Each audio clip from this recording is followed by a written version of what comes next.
Bien-aimés en Christ, bonjour, quel plaisir donc de vous retrouver pour cet autre numéro de Tonus pour la foi. Aujourd'hui, je viens apporter encore du tonus à la foi de quelqu'un parce que Dieu décide de te faire avancer dans le couloir de ta destinée. Prions le Seigneur pour commencer. Éternel Père, merci. Merci parce que tu es 3 fois saint. Merci parce que tu es le Dieu qui nous a sauvés, qui nous a délivrés des filets de l'oiseleur. Merci parce que tu es le Dieu qui nous a pardonné nos péchés. Tu as ôté le péché du monde par le sacrifice de la croix. Merci Seigneur pour ce sang qui a été versé, le sang de Christ, le sang pur et immaculé. Au nom de Jésus, nous avons prié. Amen, amen. Et donc, voilà, nous sommes très heureux de savoir que vous êtes encore très nombreux pour ce rendez-vous de tonus pour la foi. Aujourd'hui, je te pose une petite question pour commencer. Donc, sur qui comptes-tu? Sur qui comptes-tu? Voyez-vous, il est écrit dans Psaume 119, verset 114, « Tu es mon refuge et mon bouclier, je fais confiance en ta parole. Tu es mon refuge et mon bouclier, je fais confiance en ta parole. » Dieu est unique et il est notre seul refuge. Or l'homme, vous savez, l'homme dans son orgueil compte souvent sur sa propre capacité intellectuelle, capacité morale, capacité financière, capacité relationnelle. En tout cas, l'homme, il compte sur sa capacité, quelquefois même physique. Et il oublie que, au-delà de tout ce qu'il appelle capacité, mais il y a une force suprême. C'est la main de Dieu. C'est la force de Dieu. Et nous comptons quelque part aussi, l'homme il compte beaucoup sur ses relations. Sur les relations, sur ses proches, les relations avec ses proches, avec ses amis, avec ses collègues, amis, parents, chefs et hiérarchiques, collègues. Je donne quelques exemples. L'exemple du perclus allongé au bord du lac de Bethesda. Lorsque Jésus-Christ a rencontré le perclus, lorsqu'il est allé vers le lac, il a rencontré cet homme qui est malade, qui a traîné là pendant 38 ans au bord du lac de Bethesda. Le malade dit à Jésus, je n'ai personne.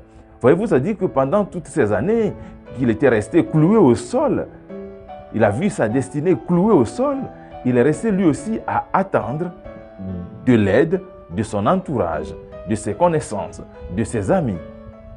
Il doit comprendre qu'au-delà de ces relations, il y a la main de Dieu, la force de Dieu, ce qu'il n'avait pas compris malheureusement.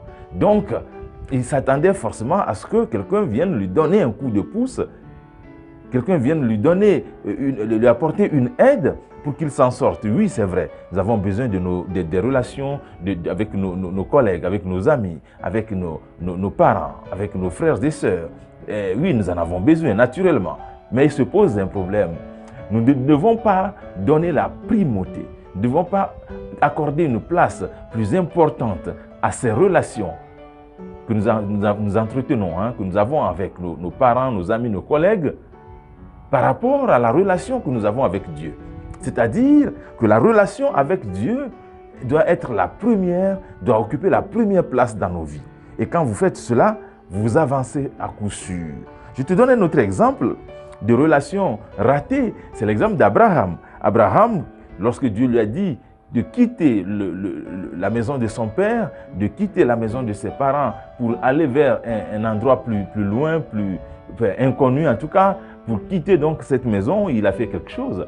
Il est parti non seulement avec sa femme, ce qui est normal, il est parti avec son neveu Lot. Il est parti avec son neveu Lot parce que lui aussi, il comptait sur Lot.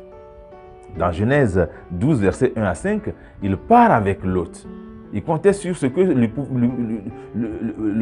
neveu Lot, ce que le neveu Lot pouvait lui apporter. C'est pour ça qu'il a dit à Lot, accompagne-moi, suis-moi, allons-y. Mais ce n'était pas dans le plan de Dieu. Mais en fin de compte, il a été déçu par Lot. Et il a dû abandonner Lot. Voyez-vous? Donc, sur qui comptez-vous? Sur qui comptez-vous? Sur vos relations? Sur vos capacités? Sur votre diplôme? Non. Sur votre grade? Non. Il faut compter sur la main puissante de Dieu. La force suprême, c'est la main de Dieu. Il faut agir comme Pierre. Pierre a compris, Pierre appelé auparavant Simon, il a compris qu'il vaudrait mieux compter sur Christ. C'est pour ça qu'il a suivi Jésus jusqu'au bout. C'est pour ça qu'il a dit à Jésus, à qui irions-nous? À qui irions-nous? Toi aussi, tu dois comprendre. Tu dois comprendre à partir de ce matin, à partir de cet instant, que tu devrais compter sur la main puissante de Dieu. La force réside en Christ. Au nom puissant de Jésus, amen et à très bientôt sur Christ chez vous TV.